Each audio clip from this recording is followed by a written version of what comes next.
Olá pessoal, Pedro aqui novamente. Eu sei que eu passei um bom tempo sem gravar vídeos, eu posso explicar, mas em outros vídeos, porque nesse vídeo eu vou fazer uma análise do filme Divertidamente. Então se você estava esperando por um vídeo novo, aproveite porque esse vai ser o símbolo do meu retorno ao canal. E olha, se você ainda não assistiu esse filme, eu recomendo fortemente. Independente de você ser psicólogo, estudante de psicologia, eu acho que esse é o tipo de filme que todos deveriam assistir. E eu preciso te falar que, infelizmente, não tem como fazer um vídeo de análise psicológica sem dar spoilers. Então, se você ainda não viu, eu recomendo fortemente que você veja. Mas, se você já viu, vem comigo que eu garanto que você vai gostar muito dessa análise. Eu já falei bastante sobre Divertidamente 1 no vídeo que eu produzi sobre vídeos que psicólogos e estudantes de psicologia deveriam assistir. E essa é uma das minhas animações favoritas. Quem me acompanha aqui há bastante tempo sabe disso. Então, quando saiu o trailer de Divertidamente 2, eu pensei, não, eu preciso fazer uma análise desse filme. Assisti recentemente e vou trazer aqui alguns conceitos da terapia cognitivo-comportamental, que é a minha abordagem teórica,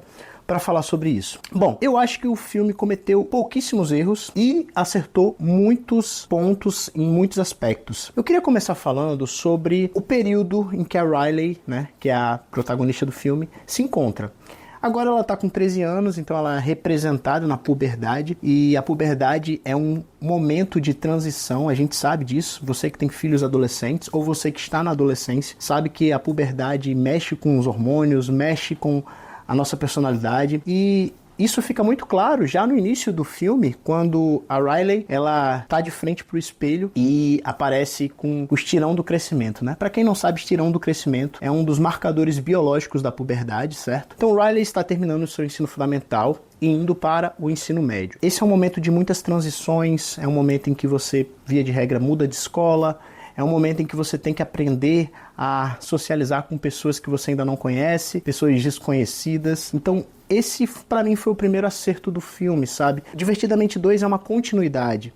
Então, representar a Riley nessa fase de transição, em que ela tem que sair do fundamental e entrar no ensino médio, cheio de novos desafios, eu achei muito bacana para situar, para apresentar as novas emoções que nós vemos no filme.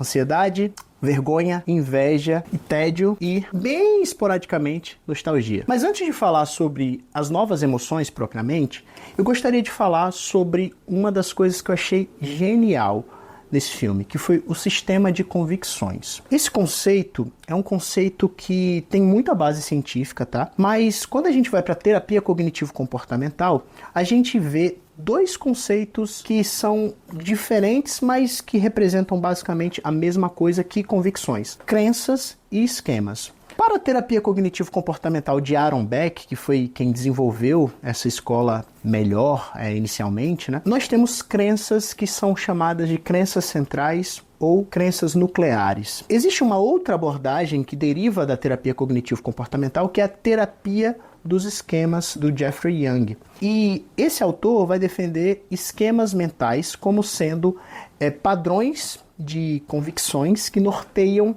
as nossas tomadas de decisão. Então, tanto crenças nucleares quanto esquemas mentais podem derivar desse conceito que foi trazido pelo filme chamado de convicções. Para ficar melhor exemplificado, ainda no início do filme, a Alegria explica que as nossas convicções basicamente norteiam os nossos pensamentos sobre nós mesmos, sobre as pessoas e sobre o mundo à nossa volta. Isso é basicamente o conceito de crença nuclear e de esquemas mentais. Então aí a gente já vê que o filme vai se apropriar de muitas teorias da psicologia cognitivo-comportamental. Essas convicções, elas são ilustradas por linhas que ligam a consciência da Riley até a central de comando, a mente, E basicamente é o lugar onde as emoções vão nortear os comportamentos da Riley. E é interessante porque, de fato, para a terapia cognitivo-comportamental, a forma como a gente interpreta as situações é muito influenciado pelas nossas crenças. Essas crenças ou esquemas, que são tratadas como convicções, elas surgem ainda na nossa infância e é lá onde elas mais se enraizam. Só que ao longo da nossa vida, com base nas nossas experiências, elas podem ser incrementadas, mas é na nossa infância que de fato elas surgem e elas começam a se desenvolver. A forma como a Riley pensava estava diretamente ligada às convicções que ela tinha. Vale ressaltar que para a terapia cognitivo-comportamental e para a terapia dos esquemas, as crenças elas podem ser adaptativas ou funcionais, ou podem ser desadaptativas e disfuncionais. Então, o papel de um terapeuta cognitivo comportamental, via de regra, é mudar crenças que são disfuncionais e que estão trazendo pensamentos e comportamentos inadequados para crenças funcionais. Logo no início a gente vê que Riley ela começa a desenvolver uma crença extremamente saudável sobre si mesma, extremamente funcional, que era, eu sou uma boa amiga. E essa crença, que ela chama de convicção, basicamente norteava a forma dela de se comportar com as amigas dela. Ela era uma criança leal, era uma criança que ajudava a amiga quando a amiga estava passando vergonha ali na sala de aula. Então, a convicção que ela tinha de que ela era uma boa amiga era reforçada pelos comportamentos, e os comportamentos, por sua vez, desenvolvia cada vez mais essa convicção pré-existente de que ela era uma boa amiga. Isso gera um ciclo contínuo de pensamento, convicção, ação, pensamento. Então, as coisas elas vão se confluindo, sabe? A gente muitas vezes tem determinadas crenças sobre nós mesmos e por isso nós agimos de uma determinada forma. E no que a gente age de uma determinada forma, isso reforça a nossa crença. É por isso que muitas vezes mudar convicções é muito complicado sozinho. É necessária a ajuda de profissionais ou é necessário que a gente se depare com situações totalmente divergentes da nossa crença para que a gente comece a duvidar das nossas próprias convicções. E só para ficar claro e vocês não se confundirem, quando eu falar crença, convicção, esquemas, é a mesma coisa, tá? O filme retrata como convicção, mas às vezes eu vou falar crença, eu vou falar esquemas, porque é assim que a terapia cognitivo-comportamental vai descrever. Esse é o primeiro ponto que eu queria destacar para vocês. Convicções geram pensamentos e pensamentos geram ações. O segundo ponto que eu achei muito importante o filme retratar é a importância das nossas lembranças negativas. Sim, num determinado momento, ainda no início do filme, a alegria, cheia de boas intenções, pega memórias e joga fora, entre aspas, né?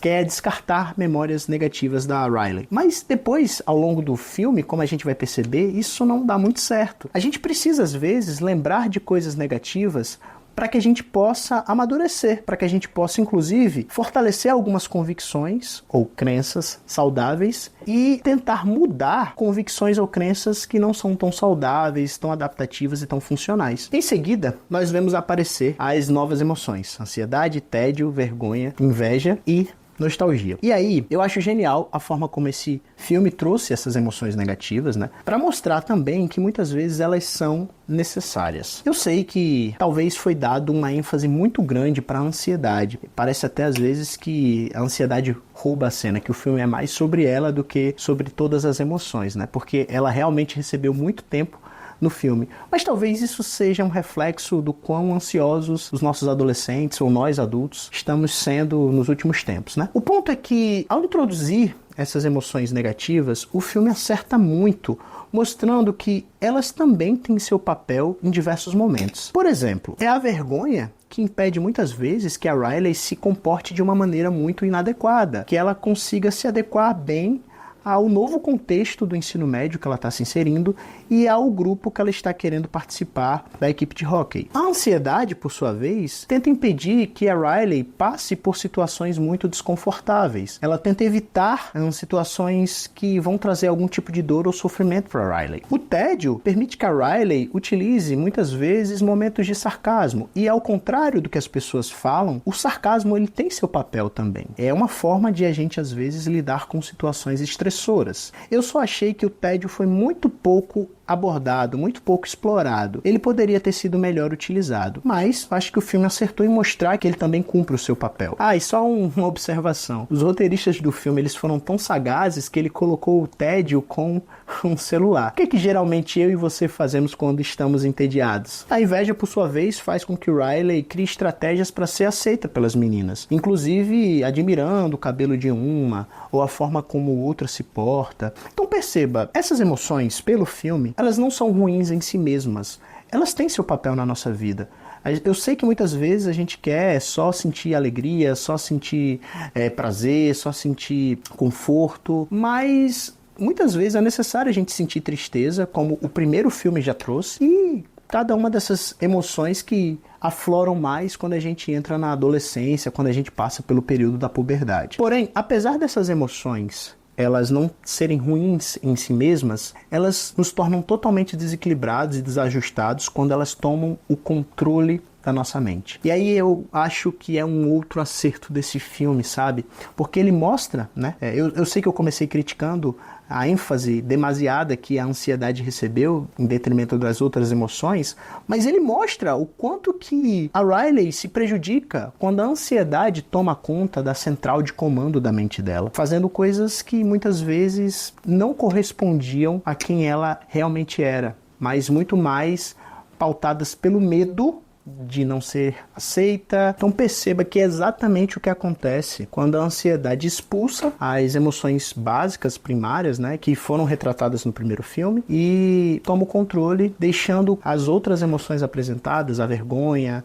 o tédio, a inveja, meio que como coadjuvantes. A vida da Riley começa a se prejudicar, como provavelmente a sua, quando você é tomado pela sua ansiedade. E aí entra outros conceitos da terapia cognitivo-comportamental que eu acho que vale a pena elucidar com base nesse filme. O conceito de catastrofização e estratégias compensatórias. Para a terapia cognitivo-comportamental, eu já falei várias vezes em vídeos aqui, as catastrofizações são projeções que nós fazemos do futuro, seja ele um futuro distante, seja ele um futuro próximo, achando que o pior sempre vai acontecer. Essas catastrofizações geram em nós as sensações de ansiedade, porque é como se a gente não fosse ter o controle da situação. Por exemplo, tomando como base o filme, a Riley ela começa a ter muito medo de não conseguir entrar na equipe de hóquei. Para ela, entrar na equipe de hóquei, basicamente, significava ser aceita, se tornar uma menina popular. Lembre-se, ela estava saindo do fundamental para entrar no ensino médio. Então, para ela, era muito importante chegar na escola e ser vista positivamente pelos novos colegas de sala, né? Então, ela pensou, se eu for aceita na equipe de hóquei, eu vou me dar bem, eu vou me tornar uma adolescente popular e vai ser um sucesso essa minha adaptação à nova escola. Só que a ansiedade leu isso de uma maneira extremamente distorcida. Basicamente, se eu não entrar na equipe de hóquei, eu vou ser escanteada, ninguém vai querer ser minha amiga, eu vou ser basicamente uma loser, uma perdedora, e eu vou acabar sozinha, sem ninguém, e não vou ter nem as minhas antigas amigas, porque elas não vão ficar na escola que eu estou. Sendo que para pensar, mesmo que a Riley não conseguisse entrar na equipe, será mesmo que só existiria esse tipo de possibilidade? Será que ela não poderia fazer amigos em outro lugar, em outra atividade? Será que não é um exagero achar que se eu não entrar na equipe de hóquei eu serei isolada, eu serei escanteada? Percebe? Então é isso basicamente que nós fazemos quando nós estamos ansiosos. Nós vemos uma situação e achamos que ela vai acontecer e a nossa vida vai acabar e a gente não vai conseguir superar esse caos que vai ser instaurado. E aí a gente pensa nas estratégias compensatórias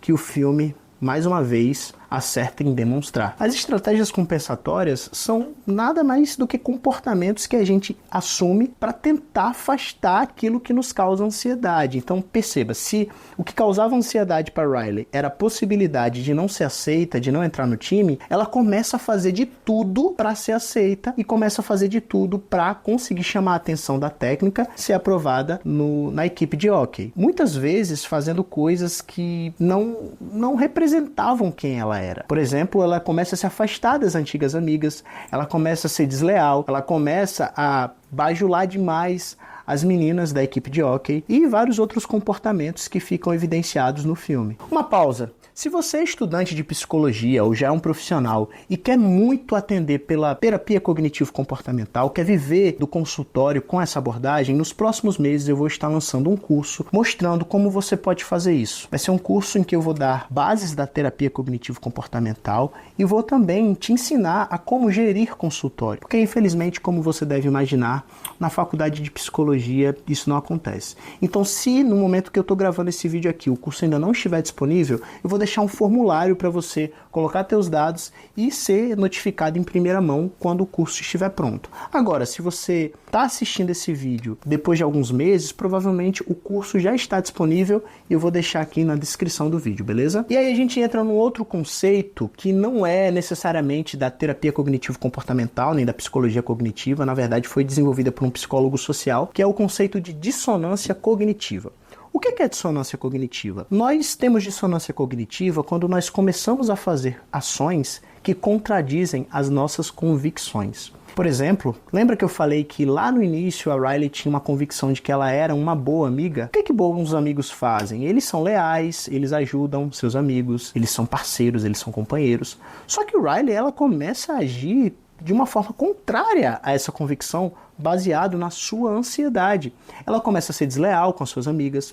Ela também tinha uma outra convicção de que ela era legal, de que ela era uma boa pessoa. Só que aí ela começa a invadir sala. Ela invade a sala da treinadora para ver se o seu nome estava dentro das meninas que seriam chamadas ou estava sendo bem avaliado, né?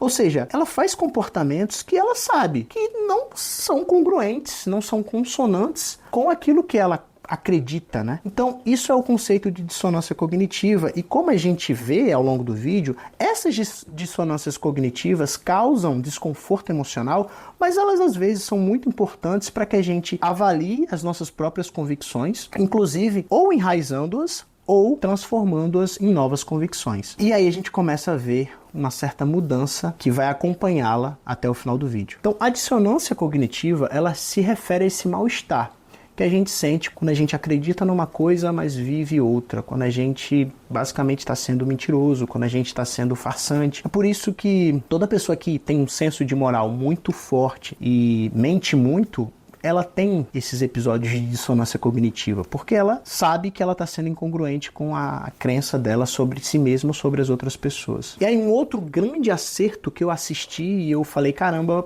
eu achei que os roteiristas mandaram bem nessa, é que as emoções, elas precisam ser equacionadas e equilibradas para a gente ter uma boa saúde mental, tanto as positivas quanto as negativas. Se encaminhando para o final do filme, né, é mais ou menos a mesma receita do primeiro, a gente vê que as emoções primárias, né, o medo, a nojinho, a alegria, a depressão e a raiva conseguem voltar nessa jornada para a cabeça da Riley, para a mente, né, para a central de comando. E aí eles conseguem retomar o controle da mente ou retirar o controle da mente da ansiedade que estava durante um bom tempo controlando as ações da Riley. Como a ansiedade passou muito tempo controlando a mente dela, a Riley começou a desenvolver uma crença sobre si que é uma crença disfuncional. A convicção, na verdade, né, como o filme trata, de que ela não era boa o suficiente.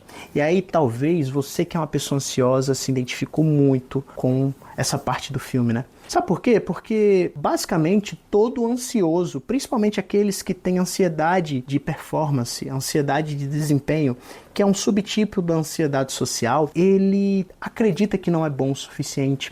E essa crença, essa convicção que ele tem sobre si, faz com que o tempo todo ele fique querendo se provar, com que o tempo todo ele fique querendo ser aceito. E é justamente isso que acontece com a Riley. A ansiedade, ela fazia com que a Riley fizesse várias coisas que, poxa, não representavam o que ela achava que deveria ser. E ela sofria com isso, mas ao mesmo tempo ela não conseguia deixar, né? A ansiedade, o medo de não ser aprovada era tão forte que ela não conseguia deixar de fazer aquilo que ela queria ou aquilo que ela achava necessário fazer para performar bem. A ideia aqui é basicamente, se eu não for bom, então as pessoas não vão me aceitar. Se eu não for bom, então eu não vou conseguir o namorado ou a namorada que eu quero. Se eu não for bom, eu vou ser escanteado, eu vou ser desamparado. Nós chamamos isso na TCC de crença de desamparo. E quando essa crença ela não é tratada, ela não é confrontada, seja por uma boa rede de apoio, seja pela própria terapia, ela pode desencadear em depressão. Então, é por isso que muitas pessoas que têm ansiedade acabam desenvolvendo depressão quando não tratam essa ansiedade, principalmente voltada para desempenho e performance. E aí o problema é que quando as pessoas acham, né, que elas não vão performar bem e que elas vão ser preteridas, elas acabam muitas vezes tendo crises de ansiedade. E esse foi um acerto do filme também, porque o filme mostra, né, a Riley hiperventilando, muito mal e tal. E aí as amigas percebem que ela estava mal e vêm ao encontro dela e acalmam ela. E aí ela percebe, né, que ela não precisava agir daquela maneira para ser aceita, ela já era aceita, e isso muda muito do que ela estava acreditando até então. E aí no final a gente tem um arremate dela pedindo desculpas para as amigas, voltando ao normal, entre aspas, né, que é justamente quando as emoções retomam a mente dela, as emoções primárias, e ensinam a ansiedade de que ela não precisa se preocupar o tempo todo, e ela volta, né, a valorizar as amigas que ela tinha e consegue equacionar bem as emoções. Então a gente pode ver de acerto aí a representação da puberdade. Eu achei que ficou bem legal essa transição da Riley criança do primeiro filme para a Riley do segundo filme. A forma como as emoções negativas são representadas de uma maneira que, poxa, quem gosta de sentir inveja, quem gosta de sentir ansiedade? Ninguém. Mas às vezes essas emoções podem nos ajudar a ter comportamentos adaptativos. Uma outra coisa que eu acho que o filme acerta bastante é fazer com que as emoções primárias elas sejam afastadas e a ansiedade tome conta, mostrando como os comportamentos da Riley são muito mais motivados, não pelas convicções dela, mas pela ansiedade dela. E o fechamento mostrando que a Riley não precisava agir de forma ansiosa o tempo todo para alcançar o que ela queria, que era ser aceita, né? Eu acho que o filme só errou em alguns pontos. Errou em ter dado excessivamente protagonismo para a ansiedade.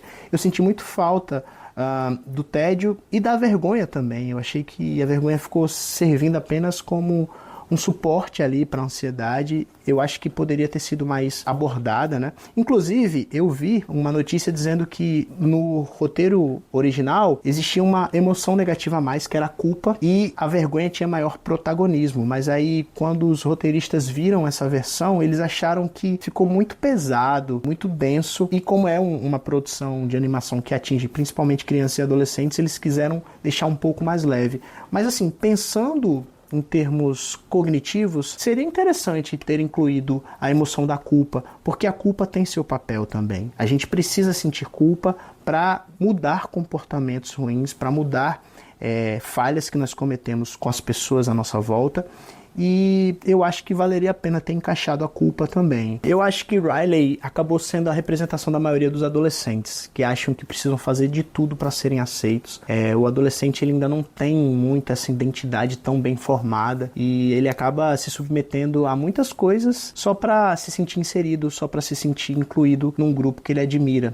E todos nós que já fomos adolescentes sabemos que fizemos comportamentos assim. E a gente vai percebendo que não precisa. Cada um tem sua individualidade, sim, tem seus gostos, tem suas opiniões, né? E a gente tem que ser norteado por aquilo que a gente realmente acredita, pelas nossas convicções, que vão sendo mais enraizadas com o passar dos anos, né? Mas assim, para concluir, eu diria que o melhor acerto de todos esses acertos que eu já pontuei foi de fato ter mostrado que as emoções negativas e positivas precisam trabalhar juntas, e quando uma se sobressai muito sobre a outra, seja a vergonha, seja o medo, seja a ansiedade, seja a própria alegria, a gente fica com uma vida desajustada. A ansiedade, ela é importante em muitos momentos, mas se você deixa que ela controle a sua vida, basicamente você para de ter identidade, você para de agir adequadamente, e na verdade os medos que você tem, que muitas vezes estão só aqui, acabam vindo à tona porque você mesmo os provoca com seus comportamentos. Como terapeuta cognitivo-comportamental e neuropsicólogo, mais uma vez, eu acho que esse filme é um filme extremamente recomendável para você que gosta de uma dessas duas áreas. E na verdade, eu recomendo que todos assistam, não só psicólogos, terapeutas cognitivos, mas também